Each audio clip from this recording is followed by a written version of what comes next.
নমস্কার। আজ ২১শে ডিসেম্বর ২০২৩। আবহাওয়া কেন্দ্র আগরতলা থেকে ত্রিপুরা দৈনিক আবহাওয়া বার্তা। বলছি কে ভৌমিক।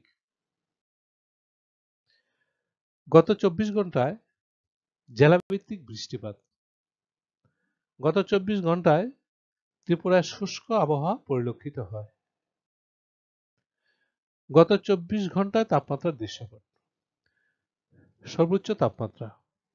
উপলব্ধ তথ্য অনুসারে গতকাল সর্বোচ্চ তাপমাত্রা ত্রিপুরার ঊনকোটি ও উত্তর জেলায় স্বাভাবিকের কাছাকাছি এবং বাকি জেলা স্বাভাবিক থেকে বেশি ছিল। গতকাল সর্বোচ্চ তাপমাত্রা রেকর্ড করা হয়েছে ২৮.০ ডিগ্রি সেলসিয়াস আগরতলা। সর্বনিম্ন তাপমাত্রা। উপলব্ধ তথ্য অনুসারে আজ সকালের সর্বনিম্ন তাপমাত্রা ত্রিপুরার ধলাই, খোয়াই ও উত্তর জেলাতে স্বাভাবিক থেকে বেশি এবং বাকি জেলা স্বাভাবিকের কাছাকাছি ছিল।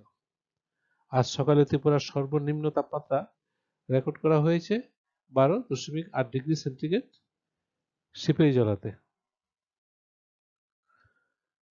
আগামী ২৪ ঘন্টার জন্য আবহাওয়ার আভাস। বৃষ্টিপাত।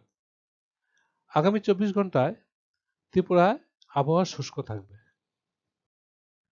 সতর্কতা। ত্রিপুরার পশ্চিম, খোয়াই, গোমতী, ধলাই ও উত্তর জেলার ১-২ জায়গায় ঘন কুয়াশাচ্ছন্ন থাকার সম্ভাবনা রয়েছে। আগামী ২৪ ঘন্টার জন্য তাপমাত্রার আভাস। আগামী ২৪ ঘন্টায় সর্বোচ্চ তাপমাত্রা ২৭ থেকে ২৯ ডিগ্রি সেন্টিগ্রেডের মধ্যে, যা স্বাভাবিক বা তার থেকে বেশি, এবং সর্বনিম্ন তাপমাত্রা ১৩ থেকে ১৫ ডিগ্রি সেন্টিগ্রেডের মধ্যে, যা স্বাভাবিক বা তার থেকে বেশি থাকার সম্ভাবনা রয়েছে। আমাদের পরবর্তী দৈনিক আবহাওয়া বার্তা প্রচারিত হবে আগামীকাল, অর্থাৎ ২২শে ডিসেম্বর ২০২৩। ধন্যবাদ।